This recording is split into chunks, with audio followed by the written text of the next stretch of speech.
এর মুখপাত্র। আচ্ছা, তারপরে দেখেন যে নাহিদ ইসলাম বলল যে জামাতের নেতৃত্বকে দেশের জনগণ গ্রহণ করবে না, আল্লাহর কি খেলা দেখেন, সেই নাহিদ ইসলামকেই জামাতের নেতৃত্বকে গ্রহণ করতে হয়েছে। আক্তার ভাই, মেসেজটা কি ক্লিয়ার? মানে উপরওয়ালার খেলাটা দেখেন, নাহিদ ইসলাম যে জামাতকে বর্জন করলো, বয়কট করলো, সেই জামাতকেই পরবর্তীতে তাকে গ্রহণ করতে হয়েছে। কারণ বিএনপি এনসিপিকে 4টি আসনের বেশি দিতে রাজি হয়নি, এবং এটার স্বয়ং সাক্ষী আমি নিজে। দেখেন, আসিফ মাহমুদ এবং মাহফুজ আলম তারা পদত্যাগ করার ঠিক আগের দিন রাতে বিএনপির সংগ্রামী মহাসচিব ছিলেন এবং সামনে মহামান্য রাষ্ট্রপতি হতে যাচ্ছেন মির্জা ফখরুল ইসলাম আলমগীর সাহেবের বাসায় গিয়েছিল। এমনকি বর্তমান স্বরাষ্ট্রমন্ত্রী তার বাসায় গিয়েছিল। তারা ধানের শীষ প্রতীকে ইলেকশন করতে চেয়েছিল। এখন অনেক সংস্কার আর অনেক কথাবার্তা তারা বলে।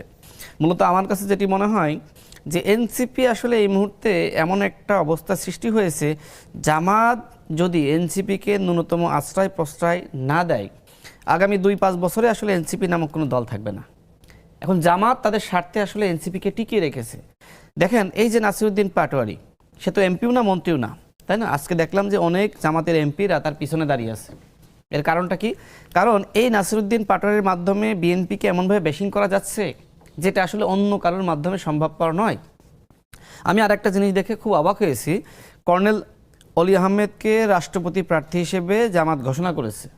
দেখেন, এই জামাত কয়েকদিন আগে বলল যে আমরা কোনো রাষ্ট্রপতি প্রার্থী দিব না। এরপর হঠাৎ করে তারা বলল যে না, আমরা প্রার্থী দিচ্ছি, আমরা গণতান্ত্রিক সৌন্দর্য বৃদ্ধিকরণের লক্ষ্যে আমরা আসলে এই প্রার্থী দিতে চাই। আচ্ছা, জুলাই জাতীয় সনদের ক্ষেত্রে আপনার নিশ্চয়ই খেয়াল আছে, জামাতের সেক্রেটারি জেনারেল দলের পক্ষ থেকে বলল যে পিআর ছাড়া জুলাই জাতীয় সনদে স্বাক্ষর করব না। তার মানে কি? এরপরে তারা সকালবেলা গিয়ে সবার আগে গিয়ে বসে থাকলো এবং তারা পিআর ছাড়াই জুলাই জাতীয় সনদে স্বাক্ষর করলো।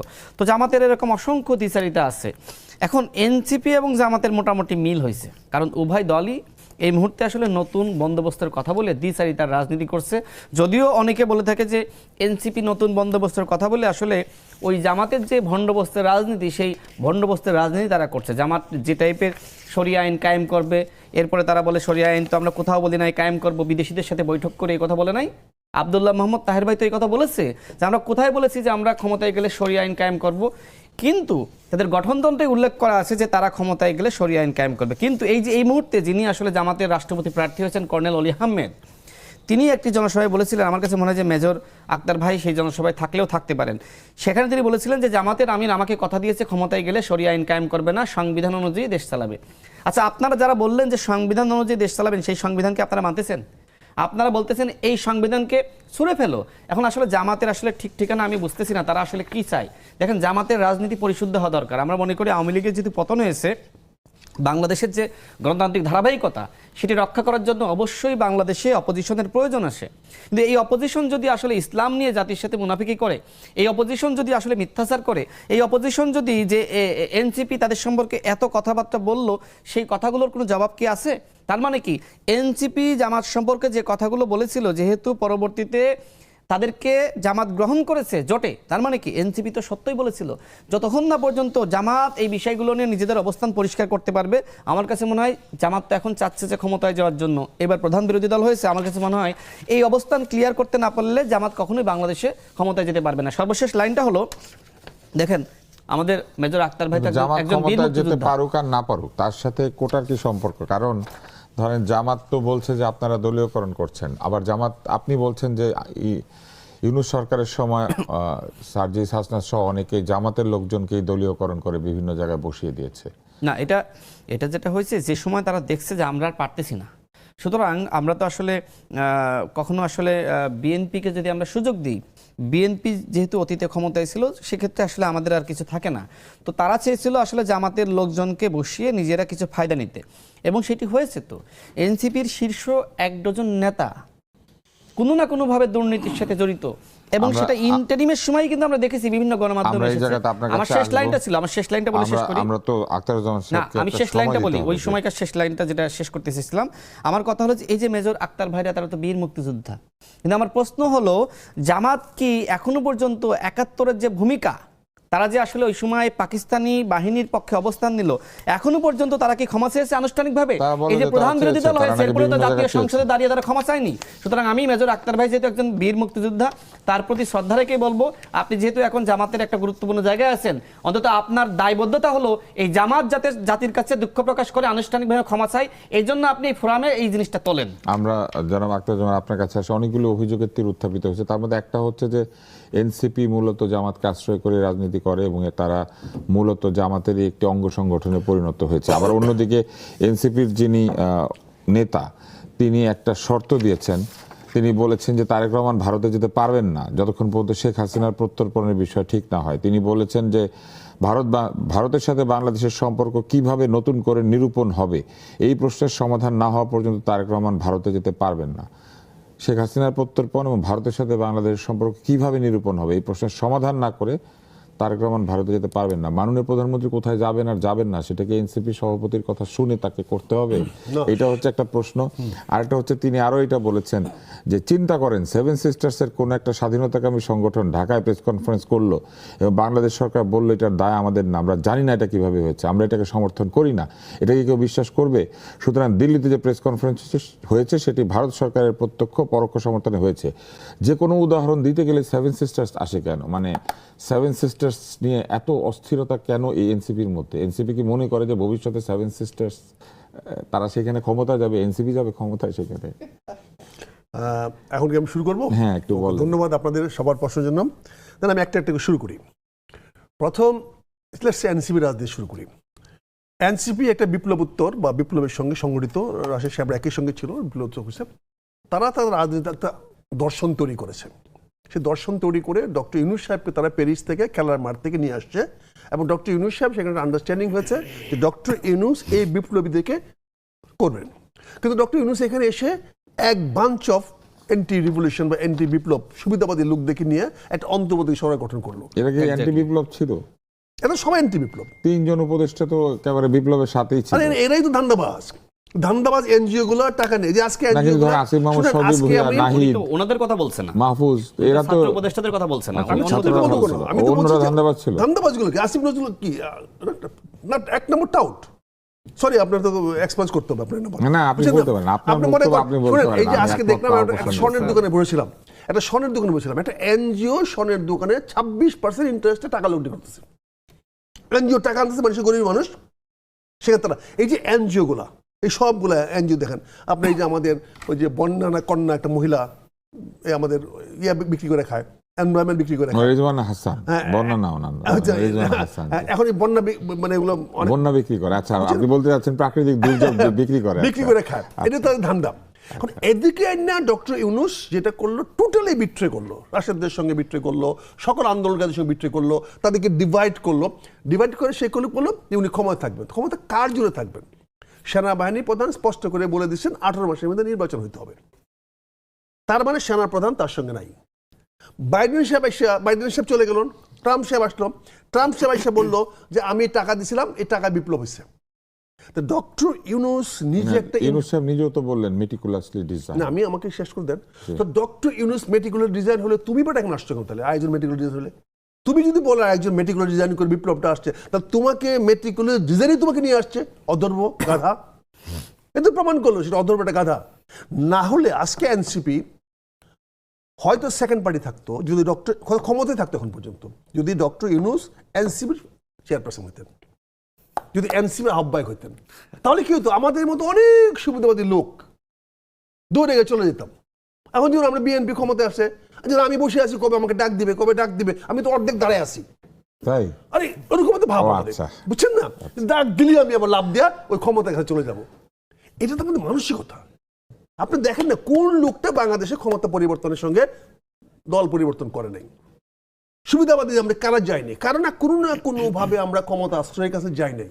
তাহলে যদি সেই সুবিধার রাজনীতি হবে, সুবিধার রাজনীতি হবে, তাহলে নতুন বন্দোবস্ত কি হলো? তাহলে নতুন বাংলাদেশ কি হলো? সে একই সুবিধাবাদ বন্দোবস্তর যে পরিবেশটা রাশেদরা করেছিল, আন্দোলনের মাধ্যমে যারা করেছিল, সরি ভাই রাশেদ বললাম প্লিজ, কোনো সমস্যা নেই, আপনি আমার সিনিয়র ভাই, বলতে এখন বলেছে যেটা করেছিল, সেখানে ডক্টর ইউনূস এসে কি করলো? সবাইকে ডাকলো না। সে কাকে কাকে নিয়ে কি করলো, কি এনজিও, তার এক ডাক্তার এক মেয়েকে নিয়ে আসে, তার দোকানের এক মেয়েকে নিয়ে আসা, কাজের এক মেয়েকে নিয়ে আসা উপদেষ্টা বানায় দিল, বানায়া টানায়া দিয়ে কি করলো, করে তো আর কিছুতে ব্যালেন্স করতে পারে না। কত বড় দুর্ভাগ্য, ছাত্র নেতারা তার গেইটে গিয়ে লাথি মারছে, তারপরে ভদ্রলোক ক্ষমতা ছাড়ে নাই। যদি ন্যূনতম তার গায়ে রক্ত থাকতো তাহলে ওই ভদ্রলোক সেদিনে ব্যাগটা কান্দে নিয়ে এয়ারপোর্ট দিয়ে হাইটা বাংলাদেশ চলে যেত। উনি তো বলেছিলেন যেদিন উনি আসেন সেদিনই যে ওনার কথা না শুনলে উনি চলে যাবেন। তো গেলেন না কেন উনি? ধাপ্পাবাজির একটা শেষ হতো।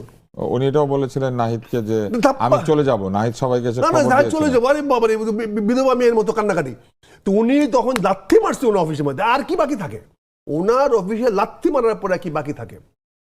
আজকে আমি আসি জামাত ইসলামের কাছে, এই কথাটা বারবার বলছেন। যে যে বলুক, জামাত এখন একটা দায়িত্বশীল পর্যায়ে আছে। জামাতের সামনে এখন দুটি পথ, একটি রাষ্ট্রকে শান্তি শৃঙ্খলা বজায় থাকবে না থাকবে না, এটা কিন্তু সরকার ডিসাইড করবে না, এটা রাষ্ট্রের উপর ডিসাইড করে না, এটা ডিসাইড করে এন্টি গভর্নমেন্টের উপরে। এই রাষ্ট্র শান্তির পথে যাবে কিনা, এই রাষ্ট্র কিভাবে হবে, থাকবে কিনা, এখানে সমৃদ্ধি হবে কিনা, উন্নয়ন হবে কিনা, এটা নির্ভর করে বিরোধী দলের উপর। বিরোধী দলে আমাদের নেতা পরিষ্কার ভাষায় বলেছেন তিনি সরকারকে সহযোগিতা করবেন যদি তার এন্ট্রি না হয়। নাহিদ সাহেব যে কথাটা আপনি বলেছেন মাননীয় প্রধানমন্ত্রীর উপরে যে বলেছেন, উনি এটা- ভারত যেতে পারবেন না। এটা বাংলাদেশের যে কোনো নাগরিকের অধিকার আছে আমার সরকার প্রধানের কাছে বলার, এটা করবেন এটা করবেন না। সে বলেছেন, তার দলীয় অবস্থান থেকে বলেছেন, উনি সেটাকে কংগ্রেসে নিতে পারেন, নাও নিতে পারেন। উনাকে কংগ্রেসে নেওয়ার মতো যদি উনি গুরুত্বপূর্ণ হয়ে থাকে, আই উইল সে কংগ্রেচুলেশন নাহিদকে, ধন্যবাদ দিব যে বাবা তোমার কথায় আজকে মাননীয় প্রধানমন্ত্রী ভারতে গেল না। তারপর উনি যেটা বলছেন যে এই যে সেভেন সিস্টার বলেছেন, আমরা তো যেহেতু আমাদের পাশে সেভেন সিস্টার, আমরা তাদেরকে নিয়ে কনসার্ন হব, তাদের সঙ্গে তো আমাদের ফার্স্ট কনসার্ন থাকবে। আগরতলায় কি হচ্ছে এটা আমাদের ফার্স্ট কনসার্ন, মেঘালয়ে কি হচ্ছে আমাদের ফার্স্ট কনসার্ন, কারণ আমার নেইবার। তারপরে আমার নাগাল্যান্ডে কি হচ্ছে, মিজোরাম আমার বর্ডার আছে, মিজোরামে কি হচ্ছে, they are our close neighbour, bordering neighbour, তাদের সঙ্গে তো কথা বলবোই। সেখান থেকে একটা লোক যদি বাংলাদেশে আইসা এগুলো করে তাহলে এটা দেখার দায়িত্ব আমাদের আছে। এখন যে বিষয়টা হয়েছে, মাননীয় প্রধানমন্ত্রী যদি নাহিদের সাহেবের ধমকে ভারতে না যায়, এটা তো নাহিদ তো অ্যাচিভড হিজ গোল। নাসিব জনগণের সামনে প্রমাণ করে দিল, সারা বিশ্ব ভারতে প্রমাণ করে দিল, Nahid is dictating power, and he has the power to dictate the power. কারণ তার কথায় আমাদের মাননীয় প্রধানমন্ত্রী সেটাই তো আমাদের প্রশ্ন, ভারতে গেলেন না, যে তার কথা কি এটা সিদ্ধান্ত নেওয়া উচিত? উচিত তো আমি তো উচিত আমার না, প্রশ্নটা একটু আমি তো উত্তর উচিত দেন না, ভাই। তাহলে আমি তো আমরা- মনে করি আমরা দাবি করব, আমরা আপনার কাছে আবার আসবো, একটা দাবি করব। বিরতি নেই। একটা বিরতি নেই। আমি বিরতি নেন কাজে আমি একটা জিনিস বলবো, ভদ্রতাকে দুর্বলতা হিসেবে নেবেন না। আমরা জামাত ইসলাম বাংলাদেশ শান্তি চাই, শৃঙ্খলা চাই, আমরা অবশ্যই চাই নাহিদরা উন্নতি করুক, তারও আমাদের সঙ্গে সঙ্গে নাহিদরা উন্নতি করলে আপনাদের সিট কমবে তো। সিট কমুক, তাতে কি আছে, আমরা তো এককভাবে পাওয়ার দরকার নাই, আমার 300 সিট দরকার নাই, আই ডোন্ট নিড 300 সিট, আমার 150টা 150টা হলে যথেষ্ট, বাকিগুলো শেয়ার করতে হবে। আমি চাই বিএনপি আসুক, আমরা চাই যেমন রাশেদ সাহেবকে আমরা চাই প্রমোট করি, একটা এমপি থেকে ইলেকশন হয়ে আসুক, এইভাবে করার চেয়ে জনগণের সঙ্গে সম্পর্ক থাকুক। কাজে নাহিদদের প্রতি, এনসিবির প্রতি আমাদের নৈতিক দায়িত্ব আছে, পাটোয়ারি সাহেবদের প্রতি আমাদের সেই নৈতিক নৈতিক দায়িত্ব দায়িত্ব তো আছে। ইউনূস সাহেব পালন করেছিলেন, ইউনূস সাহেব পালন করতে পারে নাই, পারে কিন্তু আমরা ইনশাল্লাহ বাংলাদেশ আওয়ামী লীগ, জামাত ইসলামী অবশ্যই করবে, এখানে আওয়ামী লীগের স্থান হবে না। আর একটা কথা আমি বলতে চাই, এখানে যে কথা আপনি বলছিলেন যে আমাদের একটা বিরতি নিয়ে আপনার কাছে আসি শুমারির জন্য। সেখানে সুপারভাইজার এবং তথ্য সংগ্রহকারী হিসেবে যোগ্য প্রার্থীদের বঞ্চিত করে ফ্যাসিস্ট আওয়ামী লীগ এবং জামাতের লোক নিয়োগ দেওয়া হচ্ছে। এখন বিএনপির লোকেরা অভিযোগ করছে যে না, বিএনপি ঠিকমতো দলীয়করণ করতে পারে না, অন্য দলের লোককে জায়গা দিচ্ছে। আবার বিরোধী দল অভিযোগ করছে বিএনপি দলীয়করণ করেছে। আর এই সুযোগে হিজড়া সমাজও বা হিজড়া সম্প্রদায়ও এসে ফ্যামিলি কার্ড চেয়ে বসেছে। আবার প্রথম আলো ইংলিশ ভার্সনে তারা বলছেন যে বিএনপি বিভিন্ন জায়গাতে যাদেরকে নিয়োগ দিয়েছে তারা দলীয় লোক, কিন্তু তারা দলের পদ ত্যাগ না করেই তারা এই পদগুলিতে যোগ দিয়েছে, যেটা আসলে নিয়মের মধ্যে পড়ে না। এই কারণে যে চুক্তিভিত্তিক নিয়োগে যারা নিয়োগপ্রাপ্ত হবেন সরকারি পদে তারা কোনো দলের পদে থাকতে পারবেন না, এরকম নাকি আছে, এটা তারা বলেছেন। তারা একজনের নাম বলেছেন মোসাদ্দেক হোসেন বুলবুল। এছাড়াও বিভিন্ন উন্নয়ন কর্তৃপক্ষে যারা নিয়োগ পেয়েছেন, যেমন চট্টগ্রাম, খুলনা, সিলেট, রংপুর, নারায়ণগঞ্জ, ময়মনসিংহ, কুমিল্লা, কক্সবাজার, এইখানে 8 জন চেয়ারম্যানের মধ্যে 6 জনই বিএনপির লিডার এবং একজন সাবেক বিএনপি লিডার, এবং সেইখানে মোহাম্মদ জসিমউদ্দিন নামে একজনের নাম উল্লেখ করা হয়েছে, এবং তারপরে এস এম শফিকুল আলম নামে একজনের নাম উল্লেখ করা হচ্ছে, রেজাউল হাসান কয়েস লোধি, উবদাতুল বারি আবু, বেলায়েত হোসেন, এদের নাম বলা হয়েছে যে এরা দলীয় পদবি ত্যাগ না করেই তারা এই সরকারি পদে চুক্তিভিত্তিক নিয়োগ পেয়েছেন। এমনকি বাংলাদেশ টেলিভিশনে যে ডিজি নিয়োগ করা হয়েছে সেটা নিয়েও প্রশ্ন উঠেছে যে নিয়ম না মেনে একটা ভুল আইনের ভিত্তিতে তাকে নিয়োগ দেওয়া হয়েছে। আপনার কি মনে হয় যে সরকার কি তাড়াহুড়া করছে? আর যদি দলীয়করণ করেই থাকে তাহলে আবার সাদুল্লাপুরে লোকেরা কেন বলছে যে আসলে বিএনপির লোকেরা আওয়ামী লীগের লোকদেরকে নিয়োগ দিচ্ছে? আচ্ছা, ধন্যবাদ। দেখেন, যেহেতু যেখানকার কথা আপনি বলছেন ওই এলাকার বিএনপির নেতাকর্মীদের কথাই বললেন, আমি আসলে এই বিষয়টা সঠিক তথ্য আমি এখনো পর্যন্ত জানি না। তবে আপনার যে প্রশ্ন সেটির উত্তরে যদি বলি, ওই এলাকায় কে আওয়ামী লীগ করে আসলে আর কে জামাত করে কে বিএনপি করে, ওই এলাকার মানুষই আসলে ভালো বলতে পারবে। যেহেতু ফ্যামিলি কার্ড এটি বিএনপি সরকারের একটি বলা যায় যে উদ্যোগ, সেই উদ্যোগের একটি অংশ। তো সেই জায়গায় এক্ষেত্রে অবশ্যই যারা আসলে বাংলাদেশপন্থী এবং এই সরকারের যে এই পরিকল্পনা বাস্তবায়নে বাধা সৃষ্টি না করে সহযোগিতা করবে বা সফল করতে পারবে, তাদেরকে এখানে দায়িত্ব দেওয়া উচিত। এটি নিয়ে আমার এতটুকুই মন্তব্য। দ্বিতীয়ত হলো, দেখেন, দলীয়করণের যে প্রসঙ্গ আসলে এনসিপি করে, তাদের আসলে এই দলীয়করণের প্রসঙ্গ নিয়ে মন্তব্যই করা উচিত না। কারণ তারা, আমি আগেই বলেছি যে 18 মাস ক্ষমতায় থেকে যে পরিমাণ দলীয়করণ করেছে এবং যে সময় আসলে তারা নিজেরা আর পারে নাই, জামাত থেকে ধার করে এনে দলীয়করণ করেছে। এবং 5 বছর যদি তারা কোনোভাবে, যেটা আমাদের মেজর আক্তার ভাই বললেন যে ডক্টর মোহাম্মদ ইউনূস তো 5 বছর থাকতে চেয়েছিল, পারে নাই, 2 বছরের মধ্যে আসলে বিদায় নিতে হয়েছে। তো 5 বছর থাকলে শেখ হাসিনার 16 বছরের যে দলীয়করণ সেটিকে হার মানাতো। আচ্ছা, আরেকটি বিষয় আমি আসলে পূর্বে আসলে বলা দরকার ছিল। দেখেন, জামাত জোটের যিনি আসলে রাষ্ট্রপতি প্রার্থী, আমি জানি না মেজর আক্তার ভাই আমার এই কথা কিভাবে নেবেন, তারপরেও তিনি সাথে আজকে যে বইটা তার কাছে রয়েছে, সম্ভবত তিনি বিনিয়োগ নিয়ে একটি বিশাল আর্টিকেল তিনি আসলে লিখেছেন।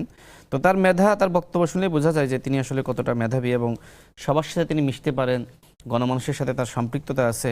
আর সেখানে কর্নেল অলি আহমেদ একজন অহংকারী মানুষ, যেহেতু তিনি জামাতের সাথে আছেন। আমার কাছে মনে হয় কর্নেল অলি আহমেদ একজন কর্নেল elite। অলি আহমেদ একসময় শহীদ রাষ্ট্রপতি জিয়াউর রহমানের ঘনিষ্ঠ সহযোগী ছিলেন। সেটা এত তো অহংকারী লোক তার সাথে কি করে থাকতে না, পারলেন? সেটা তো থাকতে পারেননি পরবর্তীতে, তাই না? তিনি অন্যদেরকে নেতা মনে করতে পারেন না। তিনি মনে করেন যে তিনি একমাত্র নেতা, তার থেকে বড় নেতা বাংলাদেশে কেউ নাই। তবে শেষ বয়সে এসে এত অহংকারী মানুষ, জামাতের আমির ডাক্তার শফিকুর রহমান, যার আসলে রাজনৈতিক ভিত্তি খুবই দুর্বল, তার নেতৃত্ব মেনে সর্বশেষ ওই জোটে গিয়েছে। অহংকার পতনের মূল, সেটা আসলে কর্নেল অলি আহমেদকে দেখলেই বোঝা যায়। আমি আসলে জামাতের আমিরকে ওই অর্থে ছোট করছি না, মানে কর্নেল অলি আহমেদ নিজেকে যেভাবে একজন মানে রাজনৈতিক নেতা হিসেবে দাবি করে, সেই তুলনায় তো আসলে ডাক্তার শফিকুর রহমান ওই অর্থে অত বড় নেতা নন। তো যাই হোক, আমার কাছে মনে হয় জামাত একটি ভুল সিদ্ধান্ত নিয়েছে কর্নেল অলি আহমেদকে রাষ্ট্রপতি প্রার্থী হিসেবে ঘোষণা করে। আমার কাছে মনে হয় যে এক্ষেত্রে মেজর আক্তার ভাই বেটার প্রার্থী ছিল। আমি বেস্ট বলবো না, বেটার বলবো যে কর্নেল অলি আহমেদের মতন একজন অহংকারী মানুষকে রাষ্ট্রপতি প্রার্থী না করে মেজর আক্তার ভাইকে যদি রাষ্ট্রপতি প্রার্থী করত, সেক্ষেত্রে গণমানুষের সাথে বা গণমানুষের যে আকাঙ্ক্ষা সেটা কিছুটা হলেও পূরণ হতো। আর ভাই কতগুলো কথা বলেছিলেন, সেটির একটু উত্তর না দিলে নয়। আমাদের ঢাকা বিশ্ববিদ্যালয়ের শিক্ষক আসিফ নজরুল স্যার সম্পর্কে তিনি কিছু মন্তব্য করেছেন। দেখেন, আমি এতটুকুই মন্তব্য করতে চাই, যেহেতু নির্বাচন একটি চক্রান্ত ছিল, আর যারা আসলে নির্বাচনের পক্ষে ছিল আসিফ নজরুল স্যার তাদের একজন ছিলেন। তার দৃষ্টিকোণ থেকে তিনি আসিফ নজরুল স্যার সম্পর্কে মন্তব্য করেছেন। বাট 3 জন উপদেষ্টা নির্বাচনের পক্ষে ছিলেন, একজন আসিফ নজরুল স্যার, সালেউদ্দিন আহমেদ, আর একজন ওয়াহিদুদ্দিন মাহমুদ। আর বাকিরা কি নির্বাচনের বিপক্ষে ছিল? অধিকাংশ নির্বাচনের বিপক্ষে ছিল। আমরা আপনার কাছে আবার আসবো, আমাদের তো একটু যেতে হবে জনাব আখতারুজ্জামানের কাছে। জনাব আখতারুজ্জামান, একদিকে যখন এরকম কথা হচ্ছে যে কোটা, মেধা ইত্যাদি নিয়ে অনেক তর্ক, ঠিক একই সময় দেখা যাচ্ছে যে গ্যাস সংকট তীব্র হচ্ছে এবং বিদ্যুতের সংকটও তীব্র হচ্ছে। একদিকে বিদ্যুৎ উৎপাদনের জন্য যেমন জ্বালানি নাই, অন্যদিকে বাড়ি ঘরেও জ্বালানি সংকট দেখা দিয়েছে। বিদ্যুৎ না থাকার কারণে উৎপাদন ব্যাহত হচ্ছে, উৎপাদন ব্যাহত হওয়ার কারণে কিন্তু একটা পর্যায়ে রপ্তানিও ব্যাহত হবে বলে মনে করা হচ্ছে। এরকম একটি অবস্থার মধ্যে কেউ কেউ বলেছেন যে বিদ্যুৎ মন্ত্রণালয়ও আসলে ঠিকমতো যোগ্য ব্যক্তি বা মন্ত্রী নিয়োজিত হয় নাই। আপনার কি মনে হয়? দেখেন বিষয়টা কিন্তু এত এখন যে- জটিল না, যত জটিল করে প্রশ্ন করতেছেন। আমি শর্টকাট বলে দিই, বাংলাদেশে এখন আমাদের 1.3 থেকে 1.4 ট্রিলিয়ন গ্যাসের ঘাটতি এক বছরে ঘাটতি। এটা আমরা আমদানি করে আনতে পারবো না, এত টাকা আমাদের নাই। অথচ আমাদের বর্তমান মজুদি আছে 7.8 ট্রিলিয়ন গ্যাস। আমি জানি না প্রশ্ন আপনি করলেন, যদি আমি এটা নিয়ে আলোচনা করি, আমি গতকালকে লেখকটা আসছে আমার, আমি লিখতেছি বলতেছি, আমার কাছে এখনো 7.3 ট্রিলিয়ন গ্যাস আছে, যেটা দিয়ে আমি আরো 8 বছর চালাতে পারি। তাহলে আমি 8 বছর চালালাম না, আমি আগে 5 বছরকে 3 বছরে কমাই নিয়ে আসি, 5 বছর কমাই নিয়ে আসি। আমি ওই 1.3 ট্রিলিয়ন গ্যাসটা আমি এখন ইউজ করি। আমার তিতাসের কাছে আছে এটা, আমাদের 30টা কূপ আছে, 30টা আমাদের কূপ আছে, 30টা কূপ থেকে তো আমি উত্তোলন করতে পারি আজকে। কিন্তু উনি এমন একজন লোককে মন্ত্রী বানিয়েছেন যে আপাত মস্তক সে অন্যের দ্বারা কথা চলে। হাম্বাক, ওই যে যেটা বললেন যে অহংকারী লোক যেটা হয়, আমি সরি কথাটা বলার জন্য, সে সব কিছু বুঝে। সে দেখবেন সে কতগুলো মিথ্যা বলছে, বলে যে এই এই রুরাল পল্লী বিদ্যুৎরা কারেন্ট দিতে পারে না, কারণ তাদের লাইন অনেক লম্বা, লাইন লস হয়, এই জন্য লাইন ড্রপ করে। মানে অহরহ মিথ্যা কথা বলে যাচ্ছে। আমি এখন এই মুহূর্তে বলছি গ্যাসের কোনো সমস্যা বাংলাদেশে নাই, এটা একটা ধান্দাবাজি করা হচ্ছে। বিদেশ থেকে আমি যে গ্যাস আছে, আমি কত গ্যাস আনতে পারবো? ম্যাক্সিমাম 600 মিলিয়ন আমি আনতে পারবো, ওই এমএমসিএফটি বলি, এমএমসিএফটি, যেখানে আমার ঘাটতি হলো 1.23 টিসিএফ, অর্থাৎ ট্রিলিয়ন সিএফটি, 1300 মিলিয়ন। 1300 মিলিয়নের মধ্যে আমি মাত্র আনতে পারছি 13,000 মিলিয়ন, আমি সেখানে আনতে পারছি মাত্র 500 মিলিয়ন। তো 500 মিলিয়ন বছরে আইনা আমি কেমনে 1300 মিলিয়নের কিন্তু এখানে একটা তথ্য এসেছে, তামিম সাহেব বলেছেন যে এই ভদ্রের কথা বলেন না ভাই, প্রত্যেক বছর এই ভদ্রলোক 200 মিলিয়ন। শুনুন, এই ভদ্রলোক এর সাথে অ্যাডভাইস করছে, সে তো বিদেশি দালাল, সে বিদেশি আমদানি বলে, আমদানি করলে কি বিকল্প। বলেছেন সেটা একটু শুনেন। আমি শুনছি তো, আমি উনি তো বলেছেন যে 200 মিলিয়ন করে প্রত্যেক বছর উৎপাদন কমে যাচ্ছে, কিন্তু কেন কমে যাবে? প্রতিদিনই নাকি 200 মিলিয়ন চুরি হচ্ছে। কেন চুরি যাবে, কেন কমে যাবে? সেই যে প্রতিটা কথা বলে আমাকে দায়িত্ব দেবো, ওনাকে দায়িত্ব দেওয়া চুরি করা গ্যাস বিভিন্ন জায়গায় ব্যবহৃত হচ্ছে। কোথায় যাচ্ছে? উনি তো বারবার, উনি তো এরশাদ আমলে কথা বলছেন, উনি কোন সরকার আমলে উনি অ্যাডভাইস করেন না, উনি তো একটা অ্যাডভাইস, চুরি হচ্ছে বন্ধ করো আর বিদেশ থেকে আমদানি করো। এইটা কেন উনি বলে না কেন আজকে আমাদের গ্যাস উত্তোলন করা হোক? আমি তো গ্যাস শুধু বলছি, আমার তো 7.8 trillion gas as on today মজুদ আছে। এই পুরোটা তো উত্তোলনযোগ্য না। না, উত্তোলনযোগ্যই তো, এটা আবিষ্কার হওয়া মানে কি? গ্যাসের কূপে যত গ্যাস কমবে তত চাপ কমে যাবে না? বাবা, এই যে বললাম, আমার তো এখন মজুদই আছে। মজুদ বলতে কি বুঝি? আমার তো জমিতে ফসল হবে, এটা মজুদ না। কিন্তু যখন গ্যাস কূপে গ্যাস কমে আসে please, তখন তো সেখানে বিনিয়োগ করতে হবে না? আরে আশ্চর্য, সেই বিনিয়োগ টাকা কই? অলরেডি আমার গুদামে এটা আছে, আমার মজুদ মানে গুদামে আছে, প্রেসারে আছে, আমি খালি এখন বাল্বটা খুলে দিলে হবে। তাই এত সোজা? হ্যাঁ, কিন্তু এখন আমাকে বলা হচ্ছে আমি 12 বছরের আমার ইয়ে রাখতে হবে। তাহলে কম্প্রেসার কিনতে গেল কেন? না, আমি 12 কম্প্রেসার লাগে না, খালি ভালভ খুলে দিলে হবে। এই বিশেষ সাইকেলটা তো ভাঙতে পারছেন আপনি। এই বিশেষ সাইকেল আপনি গত 15 বছরে Sheikh Hasina 1 watt kilowatt sustainable বিদ্যুৎ দিতে পারছে, রিনিউয়েবল বিদ্যুৎ দিতে পারছে, বিকজ অফ ভেস্টিং ইন্টারেস্ট গ্রুপের জন্য। যারা ডিজেল বিক্রি করে বাংলাদেশে, যারা ফার্নিচার বিক্রি করে বাংলাদেশে, তারা তো কখনোই চাইবে না যে বাংলাদেশে গ্যাস দিয়া বিদ্যুৎ চলুক, বিকজ তাদের ফার্নিচার, তাহলে কে কিনবে ডিজেল, কে কিনবে? এই যে ভিসাস সাইকেল স্যার আপনারা বিভিন্নভাবে করেন। আমার কথা হচ্ছে আমার 12 বছরের স্টক আছে।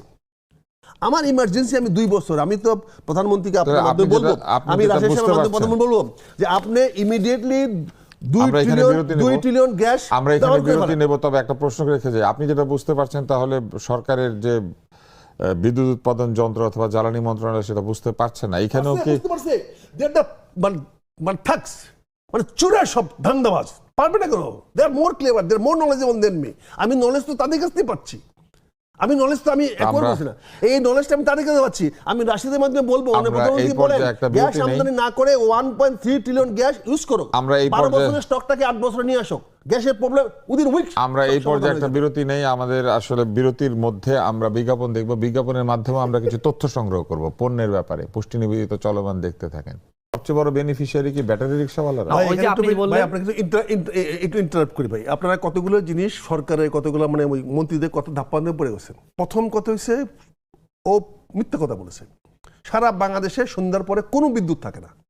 18,000 প্রশ্নে ওঠে না, আমি দায়িত্ব নিয়ে বলছি। ও বাট আসলে চাহিদা থাকে, চাহিদা নাকি সে বিদ্যুৎ দিচ্ছে না। আর 2 নম্বর, না সে বিদ্যুৎ দিতে তো বুঝতাম চাহিদা থাকে না, 1 নম্বর। 2 নম্বর, এই যে সে বিদ্যুৎ দিতে পারছে না, এই প্রবলেমটা সলভ করা যায় উইদিন 6 মান্থ। আমরা বারবার বলতেছি আপনি সোলার বিদ্যুৎটা ইজি করে দেন, পারমিশন করে দেন। এরা রিক্সাওয়ালারা রিক্সাওয়ালা পিছিয়ে লাগছেন, ব্যাটারি চালকের পিছিয়ে লাগছেন, ওরা জীবিকা নির্বাহ করবে কেমনে, চলবে কেমনে? আজকে ওরা একটা রিক্সা দিয়ে চালাতে পারতেছে, আপনি যে কোনো মূল্যে যা কিছু করা যাবে। তাহলে আপনি ধরেন- শেষ করি। ধরেন না, আমি তাহলে আপনি এখন বিকল্প- চলবো কেন, এই তাহলে জন্য আপনি- চিন্তাই কেন? করতে পারবো। তাহলে আপনি বিকল্প বিদ্যুৎ দিচ্ছেন না কেন? আপনি কেন যে আপনি রাশেদ খান, সোলার আপনার দিচ্ছেন না কাছে কেন? আসি। আপনি আমরা আমাদের আস্তে অনুষ্ঠান আস্তে শেষ আস্তে করতে হবে, রাশেদ খানের কাছে আপনি যাই। বিদ্যুৎ মন্ত্রণালয়, আপনি এবং রিনিউয়েবল এনার্জি এবং বিপিডিপি আজকে 5 বছরে 1 কিলোওয়াট বিদ্যুতের পারমিশন দেয় নাই। তাহলে এদেরকে ধরেন না কেন? আজকে একটা টেন্ডার তারা বাতিল করতেছে। চার্জ করবে, কি? বিল ছাড়া ব্যাটারি চার্জ না, দিবে। বিল তো বিদ্যুৎ তাকে সে তো বলেন না আমি আচ্ছা, বিল ছাড়া করবো, এক্ষেত্রে- আপনাকে দেন তো বিদ্যুৎ বিদ্যুৎ তো দেন, চুরি বিল দেন। করছে, বিদ্যুৎ আপনি তো বিল চুরি দেন, করছে, বিদ্যুৎ দেন। চুরি তো বিল তো করছে, দিচ্ছে না। চুরি তো করেছে বিদ্যুতের লোকেরা, চুরি তো ওরা করছে না, ওরা কানেকশনটা পাইলো কোথায়? আচ্ছা আমি একটু শেষ করি। কাজে গ্রামে গঞ্জে সব এই না কেন বলছি আমরা এটা ভুল দিকে যাচ্ছে। আমাদের জাতীয় নেতৃত্ব এখানে বসে আছি, আমরা জাতীয়ভাবে কথা আমরা বলবেন। দেশের ওদের দেশের আপনার গার্মেন্টস এর চেয়ে বড় কর্মসংস্থানকারী হবে হচ্ছে এখন ব্যাটারি রিক্সা। সমস্যা কোথায়? ওরা তো বাংলাদেশের মানুষ। তুষার ব্যাপারটা শেষ আপনি করি। সরবরাহ করেন, আপনি তাকে তার প্রতি দায়িত্ব পালন করেন, সারা বাংলাদেশে এদেরকে বিদ্যুৎ দেন। মেজর আপনি। আক্তার ওরা- ভাই, আমি আমার ওরা বক্তব্য টাকা দিয়ে শেষ দিবে। করতে জি, পারলে জি, মানে ভালো হতো, জি। আপনার উত্তর দিতে সহজ হতো। দেখেন, একসময় তো আমরা দেখেছি যে পায়ে রিক্সা, তো যারা আসলে পায়ে রিক্সা চালাতো এখন তারা ব্যাটারি রিক্সা চালায়। অর্থাৎ কর্মসংস্থানের যে কথা বলা হচ্ছে এটা আসলে নতুনভাবে সৃষ্টি হয়েছে বা এটা নতুন একটা শিল্প হয়েছে, বিষয়টা এরকম না, আগেও এটি ছিল। এখন মূল বিষয়টা হলো যে তারা এখন ওই আগে পায়ে রিক্সা চালাইলে কিন্তু এই বিদ্যুৎ বা এটা হতো না, বিদ্যুৎ ব্যবহারের কোনো প্রয়োজন ছিল না। তবে বিষয়টা হলো যে অধিকাংশ ক্ষেত্রে আমরা দেখি যে আপনার চোরাই লাইনের মাধ্যমে এই চার্জগুলো দেওয়া হয় এবং এটা আপনি খোঁজ নেন, এর আগেও এরকম বিভিন্ন প্রতিবেদন এসেছে। অর্থাৎ এইটা কীভাবে বন্ধ করা যায় সেই বিষয়ে আমাদের লক্ষ্য রাখতে হবে। এবং এই যে এত এত ব্যাটারি চালিত রিক্সা আমরা দেখছি বিশেষ করে ঢাকা শহরে, এটা তো ঝুঁকিপূর্ণ। এখন সরকার যে প্রবলেমটা ফেস করতেছে, এই যে রিক্সাটা বন্ধ করবে মেন রাস্তায়, সেটি যখন করতে যায় এদেরকে নানানভাবে উস্কানি দেয় আমাদের অপোজিশনে যারা আছে তারা। দেখেন, ফুটপাত থেকে ব্যবসায়ী মানে যারা হকার তাদেরকে সেখান থেকে উঠিয়ে দেওয়ার উদ্যোগ নিয়েছিল। তাছাড়া আপনার এই যে অবৈধভাবে দখল করে বস্তি বানানো, সেটাও সরকার উদ্যোগ নিয়েছিল। ওই সময় দেখলাম জামাতের আমির নিজেই কিন্তু তারা এদের পাশে দাঁড়ালো। শেষমেশ কিন্তু ওই পরিকল্পনা যথাযথভাবে সফল হয়নি। অর্থাৎ ভাই সর্বশেষ যে কথা বলেছেন তার ওই কথা বলে শেষ করব, যে বাংলাদেশে যারা বিরোধী দলে থাকে, শুধু বাংলাদেশে না পৃথিবীতে, তারা কিন্তু যদি সরকারকে সহযোগিতা না করে শান্তি থাকে না, শৃঙ্খলা থাকে না, যে কথা তিনি বললেন। উন্নয়নও হয় না, সমৃদ্ধিও হয় না। যে কারণে আমাদের মাননীয় প্রধানমন্ত্রী বলেছেন যে আপনারা ছাড়া আমরা না, আমরা ছাড়া আপনারা না। অর্থাৎ এই দেশকে এখন পুনর্গঠনে এগিয়ে নিতে হলে যদি এই দেশের অর্থনৈতিক মুক্তি দরকার হয়, সেক্ষেত্রে সবাইকে একসাথে কাজ করতে হবে। কিন্তু অপোজিশনের এক ধরনের ধান্দাই রয়েছে যে তারা কখন আসলে বিএনপির পতন ঘটাবে আর কখন আসলে ক্ষমতায় যাবে। এই কারণে মূলত এই মুহূর্তে যত বিশৃঙ্খলা দেখছেন, যত ঝামেলা দেখছেন, এগুলোর দায় অবশ্যই অপোজিশনের আছে। ভাইয়া আমি আমি এখানে আপনাকে ভাইয়া আর প্রশ্ন এক করে মিনিট সময় দিতে পারবো, কারণ আপনি মাঝখানে কথা বলেছেন। প্রশ্ন করে বলছি, এই যে সমঝোতা বলছেন, ঐক্যের কথা বলছেন, আজকে রাষ্ট্রপতি নির্বাচনে প্রার্থী দিয়েছে জাতীয় বিএনপি এগেস্টে জামাত ইসলাম এবং 11 দলীয় জোট। আপনি মেনে নেন, আপনি কেন মানতে পারতেছেন না? কেন রাষ্ট্রপতি নির্বাচনে আপনি সহযোগিতা করতে পারছেন না? আপনি সহযোগিতা করেন, আপনি বিরোধী দলকে দেন, দেখেন দেশের সমস্যার সমাধান হয়ে যায় কিনা। রাষ্ট্রপতি নির্বাচনে আপনি বিরোধী দলের মনোনীত প্রার্থীকে ভোট দেন, ডক্টর কর্নেল অলি আহমেদ, হতে পারে হুইসেভার মেবি, তাকে আপনি দেন। না, তাকে কর্নেল নির্বাচন অলি আহমেদ তো তাহলে রাষ্ট্রের জন্য তো- ঝুঁকিপূর্ণ। আমি তাহলে কিন্তু আপনার কথা বলেছি। রাষ্ট্রের ঝুঁকিপূর্ণ কেমন হবে? তার তো ক্ষমতাই নাই। আরে তার তো ক্ষমতা কোটা নাই। মেধা প্রশ্নে ক্ষমতা এসে আছে বলি কি নাই জামাত সেটা তো ইসলাম আপনারা এবং সর্বশেষ না, না, গণঅভ্যুত্থানের সময় এখানে যদি দেখলেন। আপনি না, সমঝোতা কিন্তু আমি চান, আপনাকে একটা প্রশ্ন যদি করবো। আপনি গণঅভ্যুত্থানের সময় তো বিরোধী দলের দেখলেন। সহযোগিতা চান, জনাব আখতারুজ্জামান, এই বিরোধী দলের প্রশ্নের সহযোগিতা উত্তরটা চান, নিয়ে সমঝোতা চান, আমি এটা তাহলে শেষ আসেন। করবো। সমঝোতা না, আসেন। জামাত জনাব- ইসলাম যদি আপনাকে নমিনেশন দিত, কারণ আপনার অহংকার নাই, আপনি মানুষের সাথে মিশতে পারেন, আর সেটা কর্নেল তো অলি আহমেদ আমাদের- হ্যাঁ, যেখানে জনাব অহংকারী একজন আখতারুজ্জামান, ব্যক্তিত্ব। সুতরাং- আমি আপনার কাছে এই প্রশ্নটা শেষ করি। এই যে ডক্টর কর্নেল অবসরপ্রাপ্ত অলি আহমেদ বীর বিক্রম, তাকে যে আপনার দল এবং ঐক্য এনসিপি সহ যে 11 দলীয় ঐক্য তারা যে নমিনেশন দিয়েছেন, আপনারা কি প্রকৃত অর্থে আপনাদের এই পুরো জোটের সবচেয়ে যোগ্য ব্যক্তিকেই রাষ্ট্রপতি হিসেবে দিয়েছেন নাকি একটা কোটায় না, তাকে না, আমরা দিয়েছেন? তো শুনে এটা তো করলাম না, আমরা যোগ্য বলে দিয়েছি। কিন্তু সবচেয়ে এখন যোগ্য। প্রশ্ন হচ্ছে সবচেয়ে যোগ্য বলে কোনো কথা নাই। এখানে সবই যোগ্য লোক আছে, তার মধ্যে একজন তাহলে দিয়েছে। দুই একজনের কথা কি তার বলতে মধ্যে- পারেন যে উনি না হলে উনি হতে পারতেন? আমি তো একজনের কথা তো বলেছি, অনেক হতে পারে, আমি তো মেজর একটা- আখতারের একটা কথা বলেন বলেছি। না, একটা বলেন না। আপনি আমি- হতে আমি পারতেন। যেখানে আমি তো জামাত ইসলামের ডক্টর ইয়ে না। তুষার হইতে পারতেন। না, আমি তো জামাত ডক্টর ইসলামের তুষার প্রার্থী হইতে না। পারতেন। আমাদের সেটা প্রশ্ন না। প্রশ্ন হচ্ছে আমরা ডাক্তার শফিকুর রহমানও হতে না, পারতেন। আমরা যখন দিয়েছি তখন তো সরকারি দল আগে আসতে পারতো, বলতো ঠিক আছে আমরা বিরোধী দলকে দিব, আপনারা একটা পরিবর্তন মানে করুন। সবাই তো মনে না, করেছিল না, একটা ঠিক আছে, কোটায় তাকে নিয়োগ দেওয়া হয়েছে। আপনার কথা না, যুক্তি। তাকে ওই কারণ ওরা কথা দিয়ে সবাই আনা জানে। হয়েছিল। না, না, ভাই, আমি যতটুকু জানি তাকে বলা হয়েছিল আপনি যদি আমাদের সাথে আসেন আমরা ক্ষমতায় গেলে আপনাকে রাষ্ট্রপতি বানাবো, এই এবং জন্য যেহেতু নির্বাচনে দাঁড় করিয়ে এক্স্যাক্টলি দিয়েছে। আচ্ছা, যেহেতু ঠিক আছে। ক্ষমতায় যেতে পারে না, সুতরাং তাহলে- তাকে ছায়া রাষ্ট্রপতি তাহলে বানাচ্ছে। জামাত তো পরাজয় দায়িত্ব- তিনি নিশ্চিত বাংলাদেশের জেনেও। ছায়া রাষ্ট্রপতি হিসেবে তাহলে পরাজয় জামাত তো নিশ্চিত সে জেনেও দায়িত্ব- তাকে দিয়ে জামাত তো দিয়েছে। সে দায়িত্ব ঠিক পালন আছে, করেছে। উনি একজন- এখন যদি সরকার যদি এটাকে এসে আগে বলতো আসলে সমঝোতার মাধ্যমে করি, ধন্যবাদ। তাহলে না, সম্ভব তবে হতো। তুষার ভাই ধন্যবাদ, আমার আজকে সর্বশেষ রাশিদ লাইনটা যদি শোনেন এটা কিন্তু এক ভালো। লাইনই বলা যাবে। যে এক লাইনে এটা কিন্তু ভালো যে এখন বর্তমানে বিএনপি সরকার রয়েছে এবং ছায়া সরকার কিন্তু জামাত ইসলাম, ছায়া সরকারের প্রধানমন্ত্রী কিন্তু ডাক্তার শফিকুর রহমান, আমাদের ছায়া রাষ্ট্রপতি ছিল না। সুতরাং এই যে ছায়া রাষ্ট্রপতি কর্নেল অলি আহমেদ হতে যাচ্ছেন, তিনি পাশ করেন বা ফেল করেন সেটা ভিন্ন বিষয়, কিন্তু তিনি কিন্তু আসলে ছায়া রাষ্ট্রপতি হিসেবে তিনি জাতিকে দিক নির্দেশনা দিতে পারবেন, এবং জামাত কিন্তু ওই যে ছায়া সরকারের যে ব্যবস্থা